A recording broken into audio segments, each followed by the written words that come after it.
welcome back to another weekly vlog. So this morning it's about, check the watch, 7 o'clock. I am been sitting here for about 2 hours, hour and a half, just drinking coffee and enjoying my morning. It's a cold Texas morning. This morning is December the 23rd, I think. So 2 days for Christmas, and it's currently 9 degrees outside. Lord help us all. I'm sitting here cuddling with the cats because Ollie is with her mama. I drove yesterday and dropped her off. Her mama needs some baby time, and honestly, mom needs to clean house and get some shit done, and it was a good timing that she needed baby time and I needed to get house cleaned. So it's great. The flu has been running through our house kind of rampant. My mother and my younger sister both have it, or had it. The 11-year-old's on the tail end, is probably feeling wonderful now. My mother, day before yesterday, was down and out. And then yesterday she seemed to be a little bit better when I talked to her. So she's probably at the tail end of it as well. We're hoping my father doesn't come down with it. I have been off work since Tuesday. 1 o'clock on Tuesday, because I had to take care of my tiny human. I had to stay home with her while my mother recuperated, because obviously she can't watch the baby while she has a flu. And I don't want the baby getting the flu. I took the baby to the doctor, and they told me she did not have the flu. They did give me a doctor's note and everything to be out of work. So, yeah, I just wanted to start this weekly vlog up. Sorry, you see Salem's tail. Her and Moto have decided that they want to cuddle. This morning, like I said, it's 9 degrees outside. Moto immediately came in the house this morning as soon as he heard me moving. Yeah, so I thought we'd talk about what I've been reading, because your girl has gotten a lot of reading done lately. So I finished the 3rd installment of the Miss Peregrine's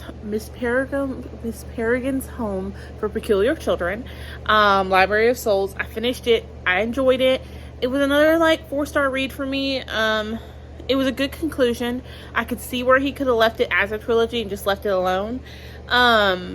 If he had took that last chapter out, it could have just been a trilogy and then left.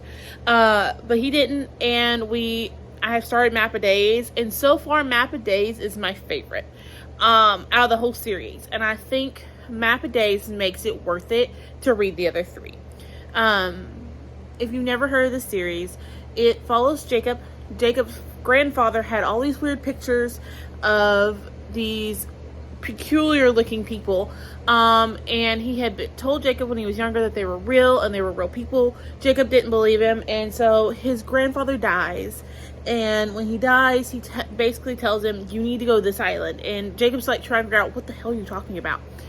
And he finally talks his father into taking him, and his mother and father are like, okay, he needs to mourn, he needs to make peace with that his grandfather's gone, let's go ahead and take him to Wales and just get it over with, basically. When he makes it to Wales, he realizes that his grandfather was telling the truth the entire time. There are these peculiar children. They do live in a home. Their headmistress is named Miss Penegrim, who can turn into a bird and also can turn time back. So she has the ability to make the same day happen over and over and over. And I believe it's in the 1930s or 40s. Yes, 30s or 40s, and crap happens, obviously, and they start on this wild goose chase. This series started because, if I remember correctly, when I researched it, when I first started reading the first one, when it came out, I bought it. My mother borrowed it, and all the pictures are in each of the books are actually real. They're real photos that, it started off with Ransom Riggs finding the photos in his grandfather, or his family's attic, and thought they would make a wonderful story, and has been weaving a story around these photos. And now he has started collecting from other people's collections, and in the back of the book it lists where he got the photo from and whose collection it was from. But they're all real life photos that he has weaved this beautiful narrative around. Yeah, so Oh, that's an icicle. Sorry, I thought my window cracked for a second there and I was going to be really, really upset because it's 9 degrees. No, there's icicles hanging off my windowsill. Guys, I live in Texas. I'm not used to this cold shit. It needs to go away. Anyways, yeah. So I'm on the 4th one. Guys, I'm like 90% through this book. I've been reading it audibly. I'm almost done with this one. I'm not going to give any spoilers or any of that. I can't even tell you what this book is about because it would spoil the first 3. But I can say I highly recommend this series, and actually I'm really, really enjoying it. And I cannot wait for my audiobook to come in for the next 2. There's 6 so far in the series, and I will read them all, and I want to own them all. They are going on my list of books to own. I'm on a book buying ban at the moment, just because finances have gotten tight around here. So book buying ban, which is fine. I will own those though. And right now, I'm just listening to them from my library. I do have Map of Days, though, here, because my father bought it for my mother for an anniversary or something because she really wanted it. She never read it. That's my mom for you. So I went to her house and borrowed it so I could kind of follow along, because my favorite thing right now is to listen to a book audibly while also physically, like, looking at the words. So I have that. Currently 436 pages through it. I did not sit and listen and read the whole time because I was driving to Dallas and back, and that's where most of my listening came in, but I did get that done. The other 2 things I'm reading, I'm not very far in either one. I'm hoping to sit and read a little bit today. If you can see my house, I have to do a lot of cleaning. I want to reorganize my shelves, see what I want to kind of organize by read and unread, because all of my favorites, all of my like same authors I have finished so far. Like the ones I wanted to keep together, I have finished. So I can do the unread versus read, which I don't think a lot's going to move, and I'm okay with that. But I'm currently reading Not a Day Goes By Elin Harris. I'm not very far in this, honestly. I'm not, like I said, I haven't been reading physically much. I'm like 36 pages through it. I'm hoping to get to 100 in this today. And then I also am reading, can I have this, Moto? Thank you. My cats want to be fed. They don't get fed till 8 o'clock and they're a little upset about it. I'm trying to keep them all on a routine. I'm also reading Reclusion by Blake Crouch. And I'm currently 36 pages through this one as well, and I want to get to page 100. This one, for me, is super, super interesting. I don't know. I did not read the synopsis for this. I heard so many people, like, raving about it, so that's why I picked it up from Book of the Month. It was an add-on for one of my boxes. But, so far, it follows the Mandela effect, and these people are getting these false memories to what's happening, and you're following one timeline in 2007 where she's trying to make a chair that helps with memories, like Alzheimer's patients, when they lose their memory, this chair basically holds them for them, and if they sit in it, they can get their memory back from the basis of what I understand. And then you're following a timeline in 2018 where he just had to deal with a person who suffers from the false memories, and she unalived herself. I don't want to use that word, so there is that trigger warning. So far I know the 2 are connected. I'm just not sure how. It's super interesting because it talks about the Mandela effect and how they're wondering if the false memories is part of that. I want to know why it's happening at this moment, because he starts looking up. The lady who unalived herself told him what her false memories were and everything, and when he starts looking up who her husband should have been, like in her false memory, she has a whole nother husband, a whole nother family and everything, and his first wife unalived herself in her false memory. And come to find out, he is still alive and with that woman. So the detective, after she unalived herself, the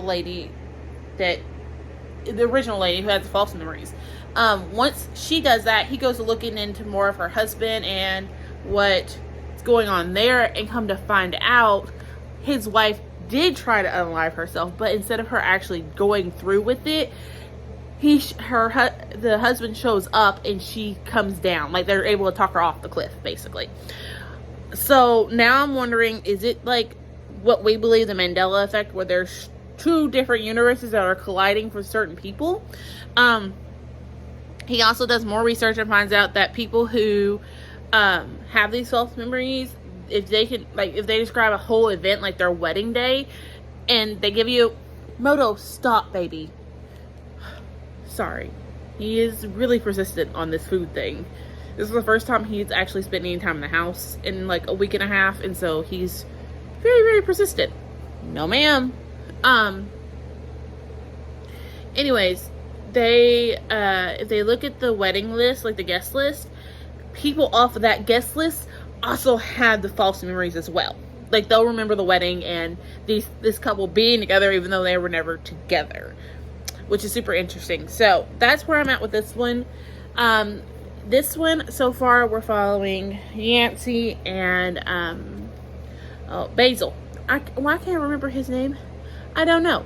But you would think I remember it because it's a seasoning. Anyways, so Yancey and Basil, they're due to be married. The very prologue, you find out they're due to be married, and Basil calls it off the day of the wedding. And you don't know why, you don't know what's going on, and it takes you back to the beginning of their relationship and kind of works backwards to how you got there. So, like I said, I'm like 36 pages in. I'm really, really enjoying it. I love his writing. Basil and Yancey aren't my favorite characters, but that's just because I don't relate to them as much as I did Raymond. Raymond still makes appearances in here, so that's awesome.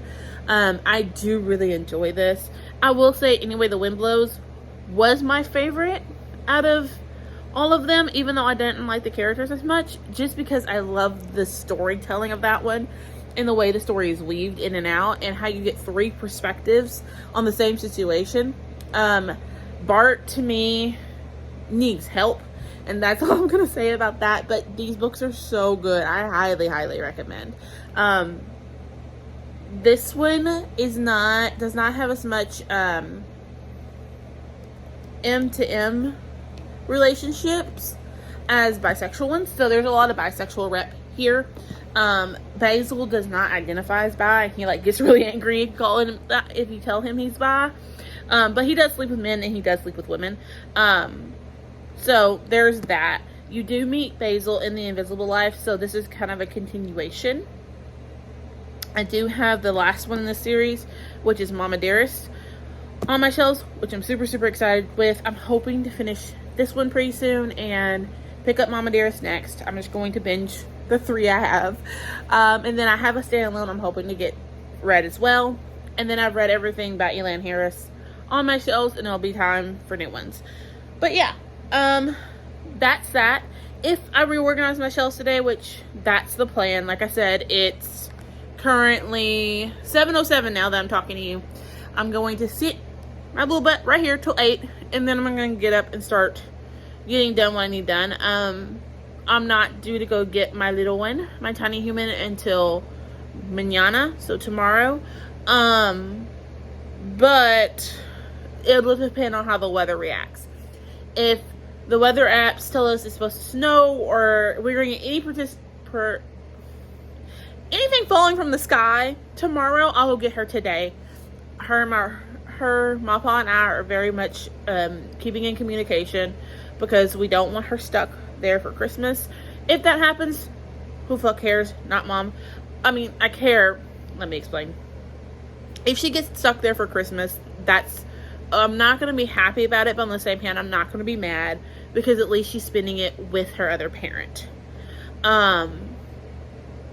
I want to spend Christmas Eve with her every year.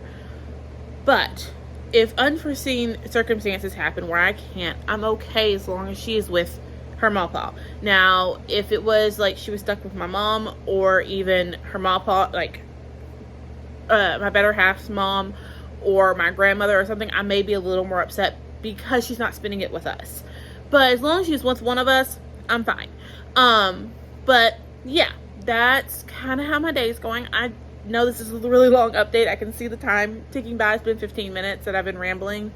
But I just wanted to update y'all on what life looks like for me right now. I've not done any end of the year videos yet. I sat down and filmed my last haul and telling y'all that I read 100 books, but there was no light on in here because the overhead light gives me a headache. It does not matter where I'm at, what I'm doing, the overhead lights give me a headache if I'm in them too long. So I didn't turn the overhead light on. I just used my phone and the flash, and it looks creepery. Like, the whole video looks creepery. So I'm gonna have to refilm both of those. I may get it done today. We're gonna see. I need to walk Freya. Her kennel just needs to be picked up and cleaned up. I like to do that every weekend. I like to take her kennel out, give it a good scrub and all that good stuff. The only problem is it's 9 degrees. So getting her outside is gonna be fine, but then scrubbing her kennel is not fixing to happen. So we're gonna see how much I get done there. I need to do dishes, like house needs to be picked up. There's a lot to get done. I need to get laundry done, so. But we will see where my day gets me. I will update y'all later if I get any more read or I think of anything I want to say. Yeah, I'll see y'all in the next clip.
What is it saying? Turn it on. Turn it on.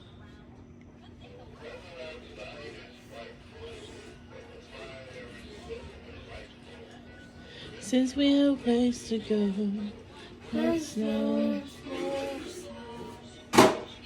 Where you going? You gotta go film the Gorilla doing in there, right?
Okay, so I thought I would do a vlog check-in real quick. I just finished filming a video.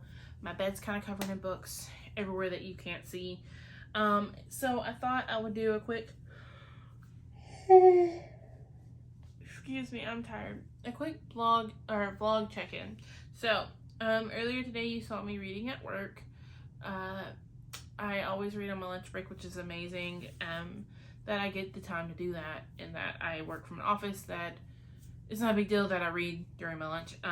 So I have been reading and I'm almost done with, I think I have 100 and like, let me double check this real quick.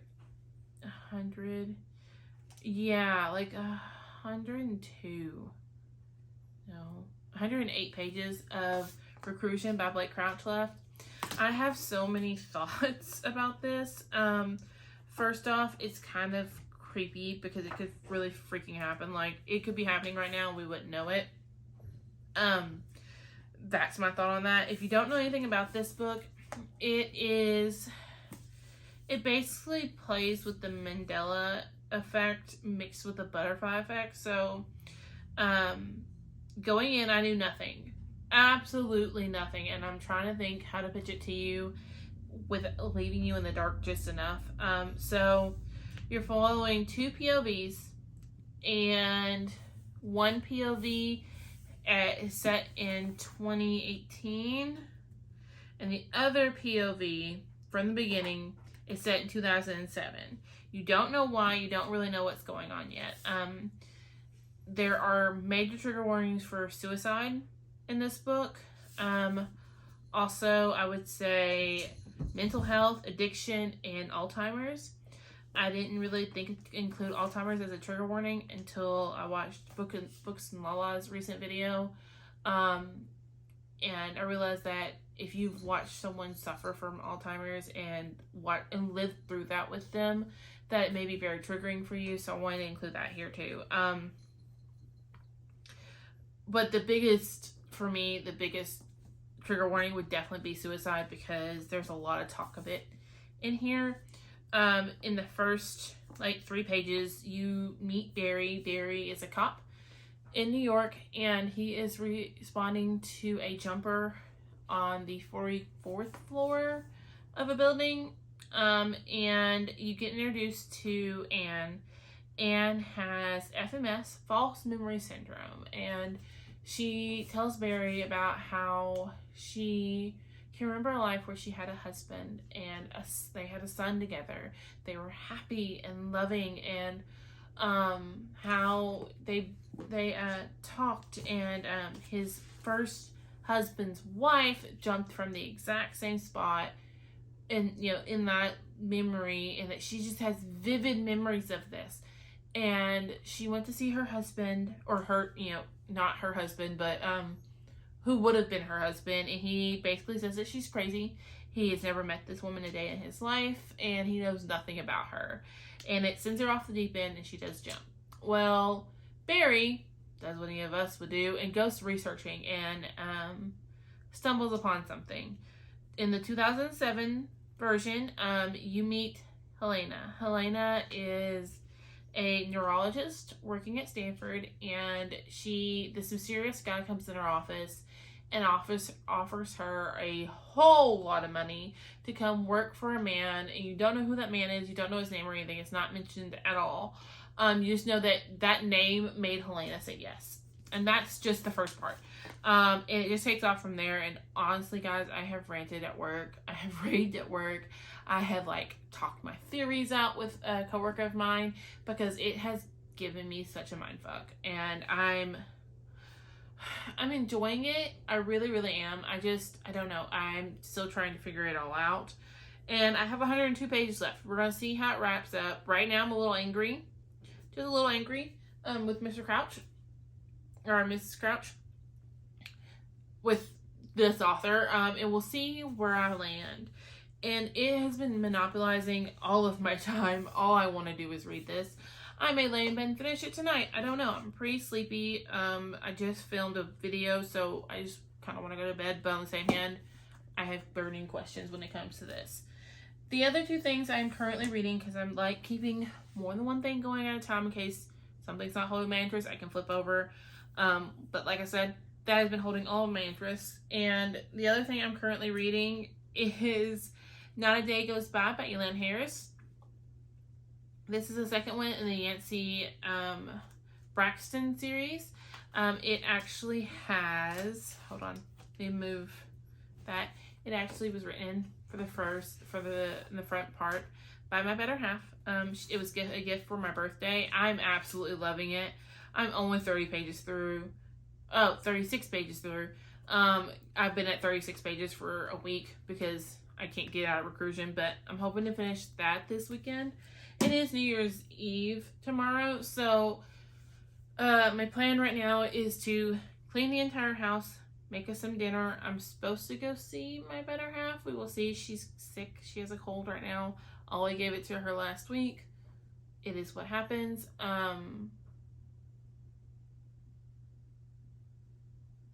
So we will see what happens there. And then the other thing I'm reading right now, and I'm not very far into it because it's very, very dense. And I'm going to have to get my commonplace notebook and just start making notes about it, straight up out of it, because there's not really room to write in it, and I can't annotate the way I want to because my better half wants to borrow it after me. And that is Celtic Myths and Tales, and it's the Epic Tales. And it doesn't really have an author, but I am enjoying this. It reads kind of like a textbook, which is super interesting to me. And I know I'm getting into Celtic fairy tales. Right now I'm the academic, wading through just the introduction of, okay, this is what you're looking for, this is what you can expect, and then it goes into the Celtic myths. So I'm excited to read more about that. Yeah, so that's what I'm currently reading. I just wanted to give you all a short update. I have been really, really stressed out lately, and reading is very much escapism for me lately, and since it is escapism, it has been a nice change. It has been something that I can depend on and, you know, go to when I'm not feeling the greatest. Frederick, don't bite me when I'm trying to love you.